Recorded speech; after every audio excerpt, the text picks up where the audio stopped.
Dengan suara lantang dan tegas, pria ini berniat merampok di toko es krim.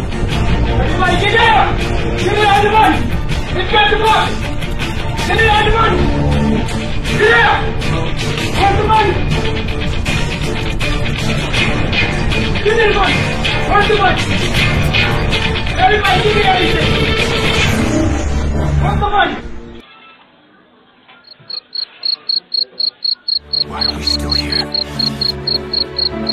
Just to suffer.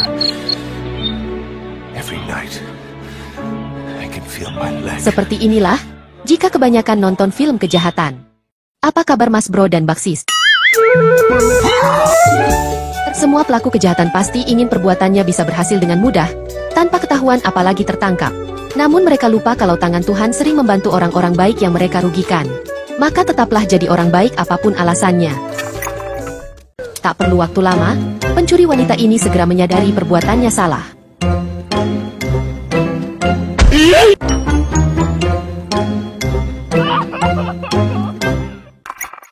Di film-film banyak penjahat memakai topeng keren untuk beraksi. Namun karena harus beli dulu, pencuri ini cukup memakai kardus bekas untuk menutupi wajahnya dari CCTV saat menguras puluhan ponsel dari etalase.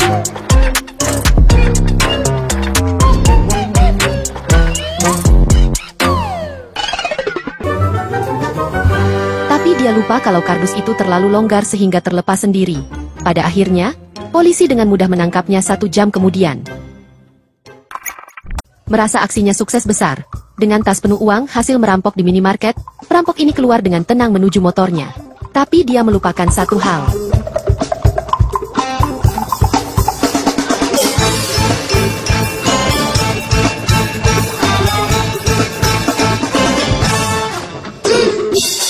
Bisa jadi, inilah perampok terkocak di dunia.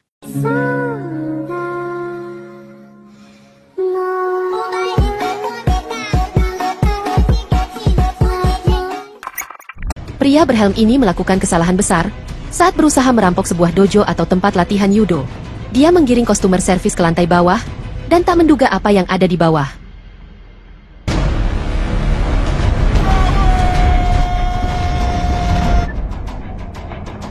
Pria itu pun langsung berbalik arah dan naik ke lantai atas untuk melarikan diri.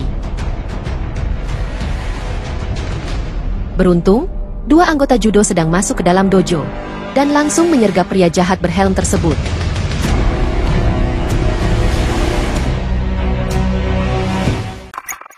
Pencuri ini terpaksa menyerahkan kembali hasil curiannya karena dikalahkan oleh teknologi otomatis.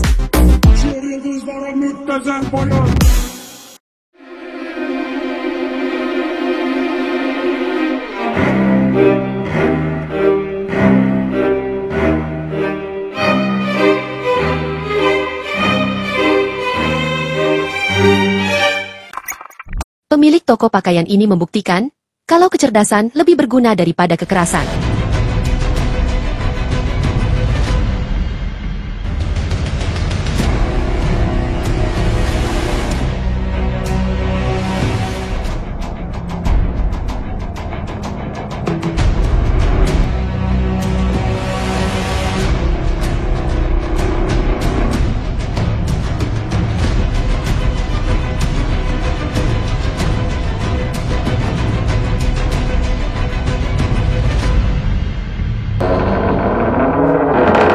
Pintu pun terbuka, diikuti polisi yang datang untuk menangkap 2 penjahat ini. Seorang pemuda sedang berusaha merampok toko lotre di siang hari, saat situasi ramai, sementara temannya berjaga-jaga di luar.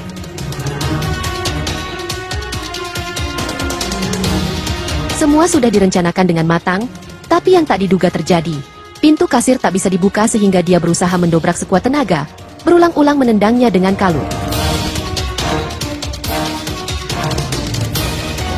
Sementara para pelanggan terdiam sambil melihat tingkah gilanya. Pada akhirnya dia ketakutan sendiri dan pergi tanpa hasil. Saat Tuhan memberi hukuman langsung kepada pencuri ini.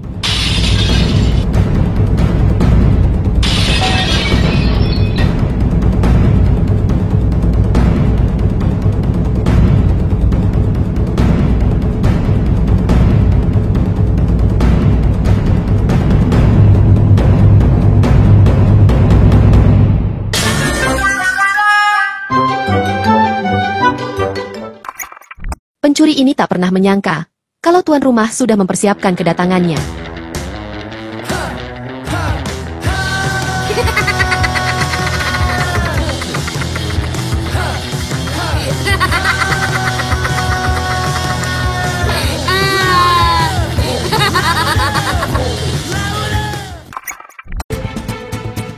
Berpura-pura datang sebagai pembeli, pria ini mengancam kasir untuk menyerahkan uang. Karena si pria membawa senjata tajam, si kasir tak punya pilihan lain kecuali menuruti kemauan si pria. Dengan tenang dia membuka laci kasir.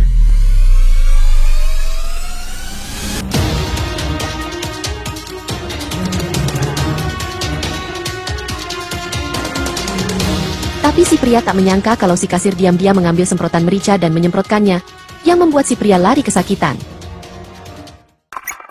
Ketenangan dan kecerdikan bisa menyelamatkan kita dari kejahatan. Kasir setengah baya ini harus pasrah saat seorang perampok berusaha mengambil uang di laci kasir. Diam-diam, wanita ini berjalan mendekati pintu, lalu keluar dan menutup pintu toko dari luar, memaksa si perampok terkunci di dalam.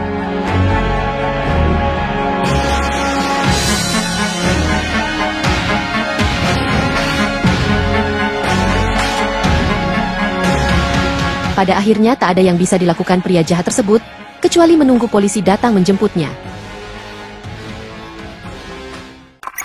Bagi wanita-wanita pencuri paket ini, mereka percaya karma itu ada.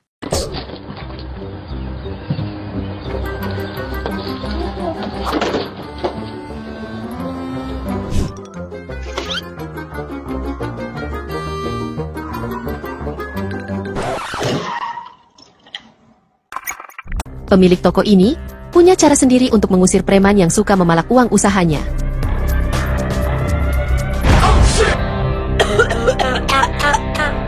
Dia selalu mempersiapkan bubuk merica di dekatnya untuk melawan para preman yang meresahkan dan suka memaksa. Wanita ini gagal mencuri karena digagalkan oleh temannya sendiri yang menunggu di mobil.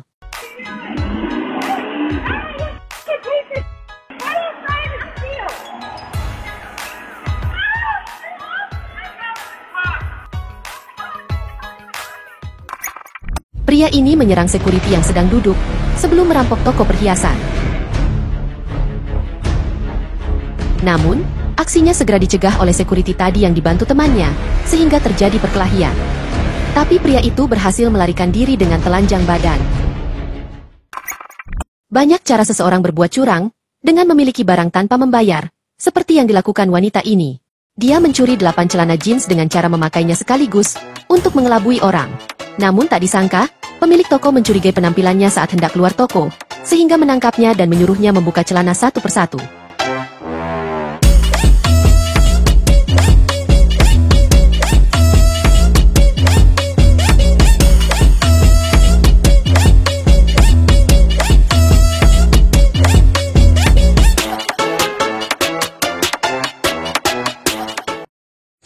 Maling ya?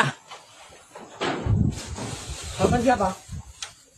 Aku yang punya rumah lah. Sampai siapa? Maling ya? Saya yang hanya minta punya bapak beras segini untuk melanjutkan hidup saya dan anak istri saya di hari ini. Sampai teriakin maling, Pak. Iya. Iyalah. Bagaimana Pak kabarnya orang-orang yang di luar sana yang mencuri hak-hak orang kecil seperti saya, Pak? Yang sudah mencuri hak-hak orang miskin seperti saya untuk menambah koleksi mobil mewahnya, Pak. Bahkan untuk membeli apartemen berbintang dan dipakai juga untuk jalan-jalan ke luar negeri, Pak. Suarakan itu, Pak, untuk mereka, bukan untuk orang-orang kecil seperti saya, Pak. Ketahuilah, Pak, di luar sana itu masih banyak orang yang rela bertaruh nyawa demi sesuap nasi, Pak. Tapi saya juga minta maaf sama Bapak, karena saya sudah mengambil apa yang sudah menjadi hak Bapak dengan cara seperti ini, Pak. Oh iya. Ketahuilah, Pak, rasa sopan dan segan saya seketika hilang, Pak. Di saat saya melihat tangis anak istri saya yang kelaparan di rumah, Pak. Oh iya. Ikhlas nggak Bapak ini saya bawa pulang ini? Oh ikhlas saja, ikhlas. Kalau Bapak ikhlas, saya bawa pulang ini. Bawa aja pulang. Ya saya mohon maaf, Pak ya. Iya, sama-sama.